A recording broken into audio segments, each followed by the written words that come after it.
Hi all, welcome to Beyond Boundaries Cricket. So day two, day two, day two of the Ashes. இன்னைக்கு முடிஞ்சிருக்கு. அதாவது டே two மட்டும் முடிஞ்சதா இல்ல மேட்ச் முடிஞ்சதா இது ரொம்ப குழப்பமா இருக்கு. பட் ஆனா மேட்ச் முடிஞ்சிருக்கு. ஸோ மண்டே டியூஸ்டே பண்ண வேண்டிய வீடியோ இன்னைக்கு பண்றோம். அதாவது இன்னும் வீக்கெண்டே இப்பதான் ஆரம்பிச்சது. ஒரு நாள் தான் முடிஞ்சிருக்கு. நாளைக்கு தான் சண்டே. நாளைக்கு ப்ராப்பரா உட்காந்துட்டு இன்னைக்கு நைட் உட்காந்து பார்க்கலான்னு பார்த்தா இவங்க ஆடுற விளையாட்டுக்கு சரி நம்ம as neutral fans. So obviously we are all neutral fans நம்ம சேனல்ல அட்லீஸ்ட். ஸோ இந்த ஆஷஸ்க்கு எப்படி போச்சுன்னு பார்க்கலாம். What England did and what Australia did அதை எல்லாத்தையும் பார்க்கலாம். So let us start. So Balakrishnan, what is your thoughts on the first test of the Ashes? Beast mode from Starc. Starc லிட்ரலாக ஃபயரிங். அதாவது இஸ் டெல்லிங் தட் நான் தான் இங்கே leader of த அட்டாக்ங்கிற இதை prove பண்ணார் ஸ்டார்க். அசல்வுட் இல்லை, கமின்ஸ் இல்லை அப்படிங்கிற போது everyone forgot that most of the point of டிஸ்கஷனே போலாண்டை பற்றி இருக்கும்போது ஸ்டார்க் நான் தான் அப்படின்னு I am the leader of the அட்டாக்னு எக்ஸ்ட்ராடினரியாக ஒரு பெர்ஃபார்மன்ஸ் காமிச்சார் இந்த ஃபர்ஸ்ட் ஓவர். அதாவது ஸ்டார்ட் பியூட்டியே போன ஆஷஸ் ஃபர்ஸ்ட் பால், பட் இதுல ஃபர்ஸ்ட் ஓவர்லேயே விக்கெட் எடுத்தாரு. Is literally breathing fire. அதாவது த வே அவரோட commitment towards this game, test cricket இருக்கு பாரு இந்த ஃபார்மேட்டுக்கு. ஸோ அதுக்கான ஒரு ஊதியம் தான் இது கிடைச்சிருக்கு ஸ்டார்க்கோட இதுக்கு. அண்ட் எக்ஸைட்டிங் நாக், அதாவது one of the best knock from Travis Head இந்த ஆஷஸ்லேயே நான் சொல்லுவேன். ஏன்னா அந்த கான்டாக்ட்ஸில் சொல்கிறேன், ஒரே செஷனில் முடிச்சிட்டாங்க மேட்ச், அப்படியே மாற்றிட்டாங்க. லிட்ரலாக டேர்ன் ஓவர் பண்ணிட்டாரு. And he comes out of the syllabus மாதிரி ஓப்பனிங் இறக்கி விட்டாங்க. அது பெர்ஃபெக்டாக யூஸ் பண்ணிக்கிட்டாரு அந்த ஸ்பாட்டை. And will go in detail. I will explain about later part ஸ்டார்க்கோட delivery against Root. Okay, will discuss. You thought உன்னோட இனிஷியல் ரியாக்ஷன் சொல்லு. என்னத்த சொல்றது, இவங்க actually will start with one thing. One thoughts, our thoughts are with people who have bought tickets for tomorrow and day after. Day after கூட விட்டுருங்க, first 3 days சோல்டுன்னு சொன்னாங்க. நாளைக்கு மட்டும் 60,000 people have bought tickets. Obviously அந்த காசுலாம் ஸ்வாகா தான். ஒரு டிக்கெட்டும் எனக்கு இங்க நான் யூகேல பார்க்கும்போது டே 3 கொஞ்சம் சீப்பா இருக்கும். டே 1 ஓகே, டே 1 ஜாஸ்தி. டே 3 ஒரு 100 pounds இங்கன்னு வச்சுக்கோ. ஆஸ்திரேலியால எடுத்தா ஒரு கிட்டத்தட்ட 150 அப்படி இருக்கும் கண்டிப்பா. 150 மல்டிப்ளைட் பை 100ன்னு ஆவரேஜா வச்சுருந்தா கூட 100 மல்டிப்ளைட் பை 60,000 டிக்கெட்ஸ் எவ்வளவு காசு வருது பாருங்க உங்களுக்கு. ஸோ இதை ஹெட் சொல்லியிருக்காரு, thoughts are with fans who bought tickets for டுமாரோன்னு. இந்த மாதிரி ஆடுற லட்சணத்துக்கு 5 நாள் மல்டிப்ளைட் பை 2 days, இப்போ 10 days ஆஷஸ் ஓவர் முடிஞ்சது, அவ்வளவுதான். எதுக்கு 2 வாரத்துக்கு அப்புறம் ஆடணும் கிரிக்கெட்டு? இப்போ இன்னும் அந்த பிரைம் மினிஸ்டர் 11 கேம் விட்டுட்டு திருப்பி காபால போயிட்டு அப்பயே ஆடலாமே. இப்போ ஒரு 29th பிரைம் மினிஸ்டர்ஸ் 11 ஆட போறாங்க. அப்பயே போயிட்டு காபால் ஆட வேண்டியது தானே, டே அண்ட் நைட்டு. அங்க அன்னைக்கு ஈவினிங்கே ஆரம்பிங்க மேட்ச். எதுக்கு இவ்வளவு நாள் ஜனவரி வரைக்கும் எதுக்கு போடணும் தேவையில்லாம? இங்க ஒருவேளை மேபி அவங்க நினைக்கலாம் இங்கிலாந்துல வின்டர் இருக்கு, அதனால சரி ஆஸ்திரேலியால போயிட்டு சம்மர் ஆடிட்டு அங்க போயிட்டு கால்ஃப் ஆடிட்டு இது பண்ணிட்டு அந்த மாதிரி போய் ஆடலான்னு இவங்க நினைச்சிட்டு இருக்காங்கன்னு நினைக்கிறேன். பிகாஸ் இங்க அதான் நம்ம இந்தியால 2 நாள்ல முடியுது, 1.5 நாள்ல முடியுது, 1 நாள்ல முடியுது. நீ ஒரு இன்னிங்ஸ்ல 30 ஓவர் ஆடுற, ஓகே, 30-35 ஓவர் ஆடுற. ஆனா நீங்க தான் கிரிக்கெட்டை இன்வென்ட் பண்ணீங்கன்னு படுற சீனு. ஓகே, அது மட்டும் தான் இருக்கு. இதெல்லாம் சரி நம்ம நியூட்ரல் ஃபேன்ஸ் தான், நமக்குன்னு இது அவங்க ஜெயிச்சா தோத்தா என்ன அப்படின்னா நம்ம என்டர்டைன்மெண்ட்ல பாக்குறோம். அது மட்டும் தான் சரி. அவங்க ஜெயிக்கிறது தோக்குறது அதெல்லாம் ஓகே. பட் ஆனா அவங்களோட அப்ரோச் அப்படி அது என்ன மாதிரி ஒரு இது அது சுத்தமா தெரியுது. எனக்கு இன்னொரு டவுட், இப்போ டே நைட்டு பிராக்டிஸ் பண்ண போறாங்கன்னா எப்படி இந்த நெட்ஸ்ல கண்ட மணிக்கு அத அவன் போலிங் போடுறான், பின்னாடி சுத்துறதுக்கு எதுக்கு பிராக்டிஸ் பண்ணணும்? அப்படியே ஆட வேண்டியது தானே. எதுக்கு அதுக்குள்ள பிராக்டிஸ் பண்ணணும்? நீ ஹெட் பொசிஷனு, பாடி பொசிஷனு, ஷோல்டர், நம்மளோட எந்த சைடு ஃபேஸ் பண்ணோம், அது இது ஸ்லிப்புக்கு ஃபேஸ் பண்ணணுமா, இது பண்ணணுமா, அதெல்லாம் நீ பார்க்காம நீ சுத்துற. நான் எதுக்கு பிராக்டிஸ் பண்ணணும்? அப்படியே ஆட வேண்டியது தானே. அது அது அந்த மாதிரி கேட்கணும்னு தோன்றது நமக்கு. ஸ்பெசிபிக்கா சொல்லு. அதுதான் நீ சொன்ன இதில் வந்து ஐ கேன் அண்டர்ஸ்டாண்ட். அதுவும் பாவம் very passionate cricket fans, England cricket அவங்க போய் அதுவும் லைக் ஒரு விசிட்டிங் டீமோட ஃபேன்ஸ் வந்து அவ்வளோ ஒரு மேசிவ் மேசிவ் நம்பர்ஸ் போய் இது பண்ணியிருக்காங்கன்னா வந்து so it will be very disappointment. அந்த கண்டெக்ஸ்ட் ஆஃப் த கேம் நேற்றுக்கு இருந்த பொசிஷனுக்கு இந்த மார்னிங் டில் லஞ்ச் இருந்த பொசிஷன் வரைக்கும் no one would have thought that England will bundle out that very quickly. இன்னைக்கே மேட்ச் முடிகிற லெவலுக்கு எக்ஸ்பெக்டட் தேர்ட் டேல மேட்ச் முடியும், தேர்ட் டேல ஆஃப் இதில் போகணும்னு. பட் இந்த மாதிரி போகும்னு யாருமே எதிர்பார்க்கல. இந்த ப்ராப்ளம் வந்து என்னன்னா அவங்களோட அப்ரோச் தான், பேஸ்பால் அப்ரோச். நம்ம ஆஃப் த டாபிக் கூட நம்ம பேசிட்டு இருந்தோம். இதே கண்டிஷன், சிமிலர் கண்டிஷன்ஸ், அதாவது நீங்க அஹ், எல்லா கொஞ்சமாச்சும் ஒரு மினிமம் ப்ரிப்பரேஷன் வந்துட்டு இது பண்ணியிருக்கணும். இந்த கண்டிஷன்ஸுக்கு எப்படி இருக்கு அதுக்கேற்ற மாதிரி அடாப்ட் பண்ணிக்கணும். சும்மா நான் வந்து இந்த எக்ஸைட் என்ன என்டர்டைனிங் கிரிக்கெட் தான் ஆட போறோம்னா வேஸ்ட். நீங்க என்டர்டைனிங் கிரிக்கெட்டுக்கு எதுக்கு நீங்க வந்து ரெட் பால் டெஸ்ட் கிரிக்கெட்னு எது? டெஸ்ட் கிரிக்கெட் வில் ஸ்கில் எல்லாத்தையுமே டெஸ்ட் பண்ணும். அதுதான் டெஸ்ட். இதுல உங்களோட உங்களோட பேஷன்ஸ் டெஸ்ட் பண்ணும், டிட்டர்மினேஷன் டெஸ்ட் பண்ணும், எல்லா ஆஸ்பெக்ட் ஆஃப் உங்க ஸ்கில்லேருந்து எல்லாத்தையும் டெஸ்ட் பண்ணும். அதுதான் இது டெஸ்ட் கிரிக்கெட். நீங்க தான் இது செட் பண்ணீங்க, ஒரு பியூரஸ்ட் கேம் இது. நீங்க இந்த அப்ரோச் இட் இஸ் ரியலி வந்து கொஸ்டின் பண்ணணும். ஐ சி நான் வந்து ஒரே ஷெல்லில் போகணும்லாம் சொல்ல. உங்க பிராண்ட் ஆஃப் கிரிக்கெட் தேவை, run scoring is very important. ஆனா அதுக்குன்னு ஒரு இது இருக்கு, கொஞ்சம் கண்டிஷன்ஸு இதுல இதெல்லாம் கொஞ்சம் வந்து லிட்டில் பிட் பேஷன்ஸ் தேவை. கொஞ்சம் கன்சர்வேட்டிவா அப்ரோச் இருக்கணும். ஒரே தடாலடியா அப்படி இருக்கக்கூடாது. அண்ட் உங்களுக்கு அந்த டெக்னிக் இல்லை. உங்களுக்கு ஒரு நீங்க வந்து ஒரு ப்ரூக்கா இருக்கும், ஒரு பேக் ஃபுட் பிளேயரு, ஒரு டிரைவிங் லென்த்ல போகும்போது இருக்கிற எல்லாம் இந்த பெட் கண்டிஷன்ல நீங்க மட்டும் உட்காந்து சேஸ் பண்ணிட்டு இது பண்ணீங்கன்னா அவுட் ஆயிட்டு தான் போயிட்டு இருப்பீங்க. கிளஸ்டரா விக்கெட் போயிட்டு தான் இருப்பீங்க. It is clearly expected. இதுல வந்து நோ டூ வேஸ். அதாவது வச்சா குடுமி சரைச்சா மொட்டை அந்த மாதிரி தான் அவங்க ஆட்டமே இருக்கு. வந்தா ஒரு ஃபிளாட் ட்ராக்ல இது பண்ணா நீங்க ஒரு 400 500 சேஸ் பண்றதுலாம் அது வேற. 400 ரன்ஸ் 350 ரன்ஸ் சேஸ் பண்றது டிஃபரன்ஸ். இந்த மாதிரி கண்டிஷன்ஸ்ல கொஞ்சம் கொஞ்சம் இன்னைக்கு எட்டு ஆடினாரு பிச். ஒரு ஒரு செஷன் நல்லா ஆடினீங்க, நல்ல பொசிஷன்ல தான் இருந்தீங்க. எதுக்கு தேவையே இல்லாம இது பண்ணீங்க? இன்னைக்கு ஃபுல் டே நீங்க ஆடினீங்கன்னா நீங்க வின்னிங் பொசிஷன்ல இருந்திருப்பீங்க நெக்ஸ்ட் டேல. கொஞ்சம் ஒரு கான்சியஸ் அப்ரோச் தேவை அவங்களோட பேட்டிங் இதை பொறுத்த வரையும். இதுல வேற வந்து ஃபாக்ஸ் கிரிக்கெட் வந்து சொல்லிட்டு இருக்கு 2 நாள்ல மேட்ச் முடிக்குது, டெஸ்ட் கிரிக்கெட் வந்து அவ்வளவுதான், அதோட நிலைமை பரிதாபமான நிலைமையில இருக்குன்னு. இந்த மாதிரி ஆடினீங்கன்னா எந்த பிச்சை பிளேம் பண்றது விட்டுருங்க. இந்த மாதிரி பேட்டிங் ஆடினீங்கன்னா இப்படிதான் 2 நாள் இல்ல, ஒரு நாள் கூட மேட்ச் முடியும். சோ இப்ப நீ சொன்ன டெஸ்ட் கிரிக்கெட்னு நம்ம இதுக்கு முன்னாடி கூட பேசியிருக்கோம். ஆனா டெஸ்ட் கிரிக்கெட்ல ஒரு டெஸ்ட் மேட்ச இல்ல ஒரு நம்மளோட பொசிஷனை 15 மினிட்ஸ் டியூரேஷன்ல நம்ம டெஸ்ட் மேட்சை ஜெயிக்க முடியாது. ஆனா 15 மினிட்ஸ் டியூரேஷன்ல டெஸ்ட் மேட்சை தோத்துடலாம். சோ ஒரே ஒரு ஆஷஸ் எக்ஸாம்பிள் கொடுக்குறேன். அவன் பீட்டர்சன் ஃபர்ஸ்ட் டைம் 2005ல அவனோட இதுல அவன் ஒன் ஆஃப் த பாட்காஸ்ட்ல வந்து சொல்லியிருக்கான். அதாவது அவன் சவுத் ஆப்பிரிக்கால இருந்து போயிட்டு அங்க போயிட்டு ஆடும்போது அவனை வந்து கேட்டிருக்காங்க, நீ ஷேன் வானை எப்படி இது பண்ண போற? அவனை அந்த ஒரு அதுக்கு முன்னாடி ஒரு ஒன் டே சீரீஸ் போது அவன் மைக்கேல் வான் வந்து கேட்டிருக்கான், நீ ஷேன் வானை எப்படி அப்ரோச் பண்ண போறேன்னு. அவங்க வந்து த்ராஷிம் அப்படின்னா வந்து அது இதுக்கு முன்னாடி யாருமே பண்ணதில்லை. ஷேன் வான் ஆஷஸை பொறுத்த வரைக்கும் ஷேன் வானை த்ராஷ் பண்ணதில்லை.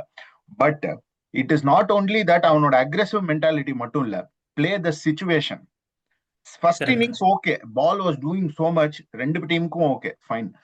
செகண்ட் இன்னிங்ஸ்ல அவங்க 76 for 2, அதுல இருந்து அந்த 3 பிளேயர் அவங்க middle order Root, Brook, Pope, அவங்க 2 பேரும் சேஸ் அப்படி வெளியில போற பால தொடர அந்த மாதிரி ஷாட்டு. அண்ட் ஃபர்ஸ்ட் இன்னிங்ஸ்ல நடந்த கொலாப்ஸ் 12 for 5, 12 ரன்ஸ்க்கு 5 விக்கெட்ஸ் கொலாப்ஸ். இந்த 2 கொலாப்ஸை வச்சுட்டு இவங்க வந்து எந்த டெஸ்ட் மேட்சையும் ஜெயிக்கவே முடியாது. எனி கண்டிஷன் அந்த மாதிரி இதுல ஜெயிக்கவே முடியாது. It is not possible. So இவங்க 300 350 டார்கெட் கொடுத்திருந்தாலும் இன்கேஸ் அவங்க பேட்டிங் ஆடி கொடுத்திருந்தாங்கன்னா this pitch was getting better and better and better. கண்டிப்பா வந்து Australia would have chased. So அவங்களுக்கு ஒரே ஒரு இது தட் இந்த அவங்களுக்கு கொஞ்சம் ஆஸ்திரேலியால கன்ஃபியூஷன். இந்த டெஸ்ட் மேட்ச்லயே வந்து வெதர்வெல்க்கு 2 பார்ட்னர், ஓப்பனிங் பார்ட்னர். சோ அப்படி இருக்கும்போது இதெல்லாம் வந்து இந்த பேக்ரவுண்ட் நடந்தது. So that is what I thought.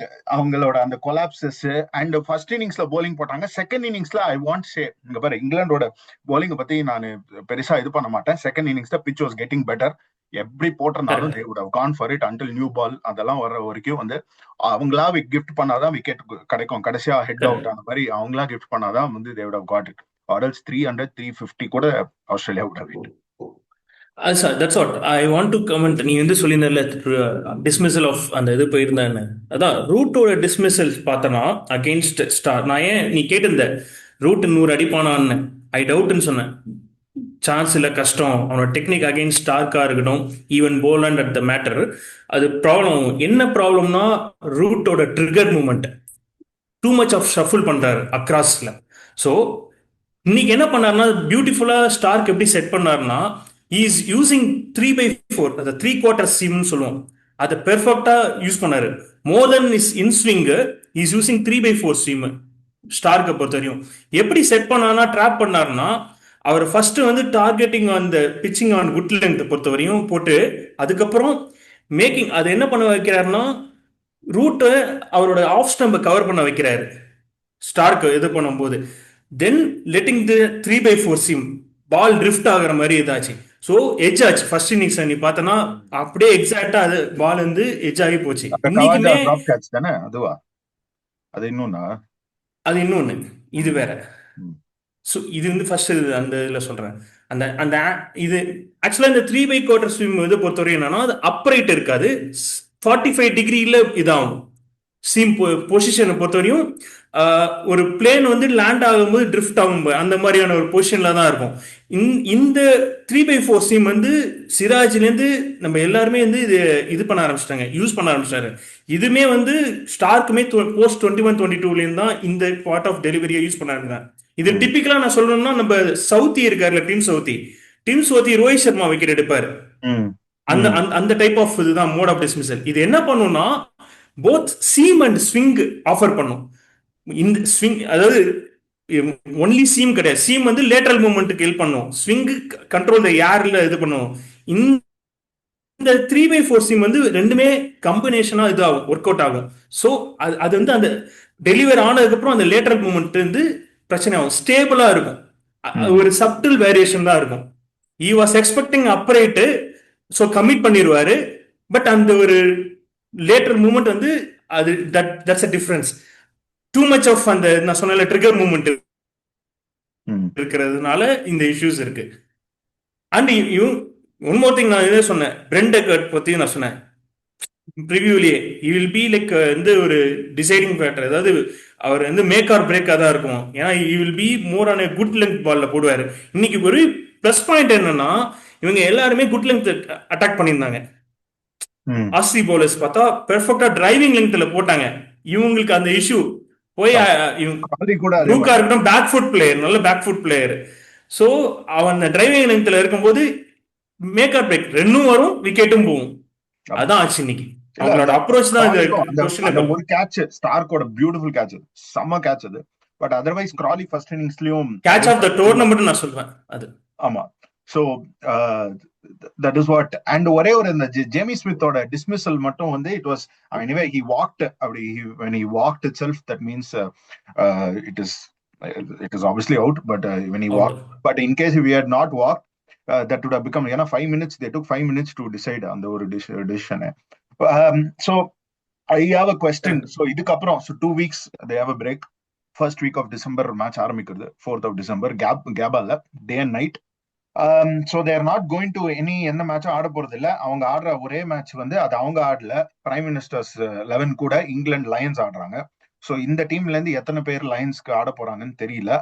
ஆட ஃபர்ஸ்டே சொல்லிட்டாங்க ஆட மாட்டாங்கன்னு. So England Lions prime minister ஆட போறாங்க இந்த 29th. ஸோ என்ன பண்ண போறாங்க? What next for England? I think they have to look out seriously. They have to introspect on their approach, batting approach. அது என்னை பொறுத்த வரைக்கும் ஏன்னா அது வந்து இப்படிதான் நான் போகிறோம்னா this is not a condition. நம்ம ஏற்கனவே சொன்ன மாதிரி தான், this is not an ideal condition to work out.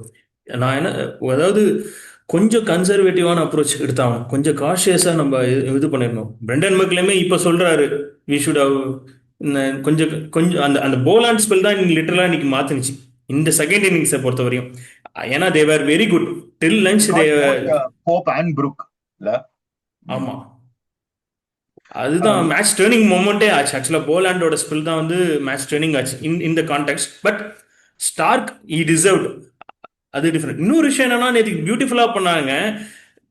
Once first இன்னிங்ஸ்ல ஷார்ட் பால் அப்ரோச் கொண்டு வந்துட்டாங்க. ஆமா. இது இந்த டாக்டிக்ஸ் ஆல்ரெடி பண்ணுவாங்கன்னு தெரியும். இவங்க வந்து ஷார்ட் பாலுக்கு வந்து எப்படி நம்ம ரோஹித் சர்மா கம்பல்சிவ் புல்லர் மாதிரி இவங்களும் கம்பல்சிவா அடிக்க தான் போவாங்க ஷார்ட் பால் இதை. So either it will get runs or will get out. அதுதான் கரெக்டாக நடந்துச்சு. ஒரு 5 விக்கெட் போனதுக்கு அப்புறம் அவங்க ஷார்ட் பால் டாக்டிக்ஸ் மாத்திட்டாங்க. they didn't wait for the nipping பேக்ல லைக் எட்ஜ் கிடைக்கும் அப்படின்லாம் எதிரே பார்க்கல. நிக் ஆஃப்னா ட்ரையே பண்ணாம அழகா ஷார்ட் பால் டாக்டிக்ஸ் போய் விக்கெட் எடுத்துட்டு போயிட்டாங்க. கொஞ்சம் ஒண்ணும் இல்ல. ஒரு பொசிஷன் நேத்து ஈவினிங் எல்லாம் அவங்க ஒவ்வொருத்தரும் அந்த ஸ்கை ஸ்போர்ட்ஸ்ல இருக்கிற அவங்க எல்லா பண்டிட்ஸோட ஃபேஸ் எல்லாம் பார்க்கணும். எவ்வளவு பீமிங் வித் எனர்ஜி. இதுதான் this is what we expected, this is the new England அப்படின்லாம் வந்து அவங்க பேசி எவ்வளவு நல்ல they had such a great position. 40 runs lead. அவங்க தேர் 76 for 2, so 110 for 2. அவங்க அந்த பொசிஷன்ல இருந்து எப்படி இந்த மாதிரி ஒரு கோட்டை விட்டுட்டு நான் வந்து ஐ அக்செப்ட் ஹெட்டோட இன்னிங்ஸ் அந்த அவர் ஒரு இந்த லெக் சைட்ல ஒரு ஷாட் ஆடுவாரு. அது வந்து அவருக்கு 2023 நம்ம கூட ஆடும்போது கூட அதே ஷாட் எனக்கு அது பார்த்த உடனே எனக்கு நைட் மேர் மாதிரி இருந்தது அந்த ஷாட் ஆடும்போது. So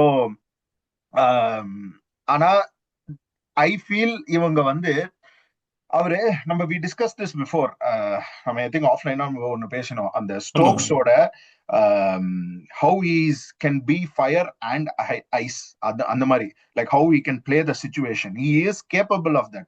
First inningsல he got a very good ball. அது பரவாயில்ல. But there has to be someone doing that. Actually Duckett I felt was good. Duckett was still good. This first inning he showed that character to play. But unfortunately I think they have to have someone who's stepping up and play the situation and not just play the way they have decided to play. அது அப்படி பண்ணாதான். ஏன்னா அது வந்து சொன்னோம், if this goes haywire அவங்க கிட்ட இது obviously அவங்க கிட்ட பிளான் பி அதெல்லாம் இருக்கும். பட் ஆனா வெளியில வந்து அவங்க மெக்கலம் பேசும்போது he said, he came and said, we should not forget what we have decided. அந்த என்ன நம்ம இது பண்ணிருக்கோமோ we should not leave that just on the outside noise வந்து block பண்ணிட்டு we have to go with what it is, but also be அந்த சிச்சுவேஷனை assess பண்றது இன்னும் வந்து ஸ்ட்ரூடா அசஸ் பண்ணலாம். that is what he's trying to say. So அதுதான் it is a two-way thing. நீ ஒன்னு சொல்லிட்டு இப்படிதான் போறோம்னு சொல்லிட்டு அதுக்கப்புறம் எண்ட் ரிசல்ட் வேற மாதிரி இருக்குன்னு நம்ம வந்து இதா பண்ணிருக்கலாம் சொல்றதுலாம் ஒர்க் அவுட் ஆகுது. If you are in a decision making, you have to do it, you have to change that approach. this அது உங்களுக்கு காமன் சென்ஸ் இருக்கணும். லைக் இந்த சுச்சுவேஷனுக்கு நீங்க தான் காஜ் பண்ணணும், இப்படிதான் ஆடணுங்கிறது இருக்கணும். கொஞ்சம் ஒன்றும் இல்லை, ஒரு 1 hour would have been change, history மாறி இருக்கும். Result would have been different. 1 hour cautiousா if they would have played, they would have smartly operate பண்ணியிருந்தாங்கன்னா இன்னைக்கு லைக் நாளைக்கு நம்ம we would have seen a different thing. they will be making an history. அந்த மாதிரியான ஒரு situation historic test மேட்சா நடந்திருக்கும், எக்ஸைட்டிங்கா போயிருக்கும். இது வந்து ஜஸ்ட் ஈஸியா ஜெயிச்ச மாதிரியா இருக்காது. so much to give. This pitch had so much to give which we have missed out. Tomorrow, day after, we have all completely missed out on that play, which because of this kind of approach. Because summer sporting pitch இருந்தது. ஆக்சுவலா இந்த டே 1 தான் அது இதோட இதே spice இருக்கும். And first hour நம்ம பேசியிருந்தோம், ஆஃப் லைன்லயுமே பேசியிருந்தோம். This is similar of India last year ஆன அதே இதுதான் அந்த பிச்சு. அங்க என்னன்னா KL ராகுல் அண்ட் ஜெய்ஸ்வால் அவங்களோட அப்ரோச் மாஸ்டர் கிளாஸ் பேட்டிங். ராகுலா இருக்கட்டும் ஜெய்ஸ்வாலா இருக்கட்டும், Jaiswal the way he played அந்த இது one of the best knock of Jaiswal. அந்த இதுல கோலி அண்ட் ஜெய்ஸ்வால் வந்து KL ராகுல் தான் first. KL Rahul in first innings is very important, and Jaiswal's approach in second innings ultimately like அந்த ஓப்பனிங் ரெண்டு பேருமே KL ராகுலா இருக்கட்டும் ஜெய்ஸ்வாலா இருக்கட்டும் காம்ப்ளிமெண்ட் ஈச் அதர். அந்த லெஃப்ட் ரைட் காம்பினேஷன் பெர்ஃபெக்டா சூட் ஆச்சு அந்த இதுல. they adapted well, they sensed well actually. அந்த இது இவங்க மிஸ் அவுட் பண்ணிட்டாங்க because of the Bazball approach தான். புஷ் பால் ஆயிடுச்சு. உன்ன டேர்ம்ல சொல்லணும்னா இது வந்து பேஸ்பாலா புஷ் பாலான்னு கேட்டது இல்ல, புஷ் பால் தான் இது. So beautiful career best figures for Stark 7 for எடுத்திருக்காரு. So I don't know. நம்ம ஆஸ்திரேலியா பத்தி ஆஸ்திரேலியாவோட பிளேயிங் 11 பத்தி மேபி ஜஸ்ட் மென்ஷன் பண்ணிடலாம் what it is going to be, because we didn't see Khawaja இந்த செகண்ட் இன்னிங்ஸ். அவரோட பேட்டிங் ரெக்யர்மெண்ட் தேவைப்படல. So அவரு ஆமா. வந்திருப்பாரா இல்லையான்னு next one I don't know if he'll be available. Maybe I 2 think weeks they will go. திருப்பி 1 week golf ஆட போவாருன்னு நினைக்கிறேன். ஸோ அதுதான். ஸோ பார்க்கலாம். வெப்ஸ்டர் வர கூட வாய்ப்பு இருக்கு, ஆமா தெரில. ஏன்னா ஆமா ஹெட் லுக்கிங் வெரி ஸ்ட்ராங். ஒரு ஆக்சுவலாக அவங்களுக்கு தேவை ஒரு அட்டாக்கிங் பிளேயர் இந்த மாதிரி தேவை ஸ்டார்டிங்கில். ஹெட் வந்து நம்ம ஒரு ரெக்லஸாக ஆட மாட்டார், அட்டாக்கிங் தான். ஒரு பிராண்ட் ஆஃப் பிளே வந்து ஒரு ரெக்லஸாக இருக்காது. இவங்கள மாதிரி கண்ணை மூடி சுத்துற கேரக்டர் கிடையாது ஹெட். டிஃபரன்ஸ் இருக்கு அந்த அப்ரோச்லயே நான் சொல்றேன். கன்வின்ஸ் பண்ணிட்டு ஓபனிங் பண்ண வச்சிருவாங்கன்னு நினைக்கிறேன் திருப்பி. எனக்கு தெரிஞ்சு அது பெஸ்ட், அது நல்ல பொசிஷன் தான் கேட்குறேன். ஏன்னா ஹெட் அண்ட் வெதர்லேண்டா இருக்கட்டும், or either one of Weatherald or Khawaja மட்டும்தான் இருப்பாங்கன்னு நினைக்கிறேன். எனக்கு தெரிஞ்சு வெப்ஸ்டர் இன்க்ளூட் பண்ண பார்ப்பாங்கன்னு நினைக்கிறேன். எனக்கு தெரிஞ்சு கவாஜா இருக்க மாட்டாருன்னு தோன்றது. பிகாஸ் அதேதான் எனக்கும் அதேதான். அண்ட் இன்னைக்கு கேட்ச் வேற டிராப் பண்ணாரு இன்னைக்கு. இதுல வந்து இந்த மாதிரி ஆறுதெல்லாம் வந்து இஸ் நாட் யூசுவல். ஸ்மித்துக்கு ஒரு சான்ஸ் கிடைச்சிச்சு, ஜேமி ஸ்மித்துக்கு. கவாஜா கேட்ச மிஸ் பண்ணிட்டு அதுக்கப்புறம் தான் வெப்ஸ்டர் வந்தாரு உள்ள. கவாஜா வெளில போயிருந்தேன். அது ஸ்டாருக்கு சமகாண்ட கண்டெஸ்ட் ஆஃப் த கேம்ல பொறுத்தவரையும். அண்ட் அவங்க பவுலிங் நல்லா இருந்துச்சு ஆக்சுவலா. டு பி ஃப்ராங்க், இங்கிலாண்டும் Jofra Archer against left hander, அதாவது வந்து எக்ஸ்ட்ரீம்லி வெல் ஃபர்ஸ்ட் இன்னிங்ஸை பொறுத்தவரையும். கண்டிஷன்ஸ் லிட்டில் பிட் ஆஃபர் ஆச்சுன்னா ஆர்ச்சர் வந்து ரொம்ப டஃப் டு பிளே, அவங்களுக்கும் அதை பார்த்தோம். ஸோ இட்ஸ் என்ன சொல்லுது, அன்ஃபார்ச்சுனேட் சுச்சுவேஷன். அவங்க பேட்டர்ஸ் வந்து லெட் தம் டவுன். இதில் ரொம்ப கீ வந்து ஆஸ்திரேலியாவில் வந்து மோர் தென் பவுலிங், பேட்ஸ்மேன் வந்து அவங்க வந்து அந்த ஸ்கோர் போர்டில் ரன் தேவை. அப்படி இருந்தால் மட்டும்தான் ஜெயிக்கிறதுக்கான வாய்ப்பு உண்டு. எனக்கு தெரிஞ்சு இவங்க ஆஸ்திரேலியன் பவுலர்ஸ் வந்து 5 டெஸ்ட் மேட்சஸ் ஆடிடுவாருன்னு நினைக்கிறேன். சம் பாயிண்ட் கமின்ஸ் கூட உள்ள வருவாரு, ஹேசல்வுட் வருவாரு. பட் ஐ ஃபீல் ஸ்டார்க் வந்து இந்த மாதிரி 30 ஓவர்ஸ் இங்கிலாந்து ஆடுற நிலைமையில இருந்ததுன்னா Stark will play all 5 matches. கிரீன்லாம் போலிங்கே போட தேவையில்ல, கிரீன் லைனே தேவையில்ல போலிங் போடுறதுக்கு இவங்க ஆடுற இதுக்கு. அண்ட் இன்னொரு திங், அவங்களோட own bowlers will get tired.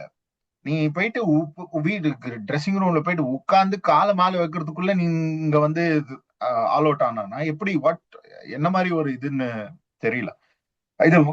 It's a 5 match series. அது இட் இஸ் நாட், அது வந்து we as people who are not playing, they don't, it is very difficult for us to understand how much you have to give your body. நம்ம mind வந்து will say that நம்ம போய் ஆடணும், but body will not be able to do, especially for bowlers. So அப்படி இருக்கும்போது வந்து it is important that அவங்க England batsman stay on the field for days. So that it is very important. So அதுதான் வச்சிருக்காங்களே அவங்க, tongue கொண்டு வர போல. அதனால அடுத்து somewhat you will come, Tongue கூட வில் கம் இன் பிக்சர் எனக்கு தெரிஞ்சு. I think they should ideally use, பார்ப்போம் பிங்க் பால் டெஸ்ட்ல யூஸ் பண்றாங்களான்னு பார்க்கலாம் நெக்ஸ்ட் இதில். அதுதான். ஸோ பார்க்கலாம். These were our thoughts for the first Ashes test.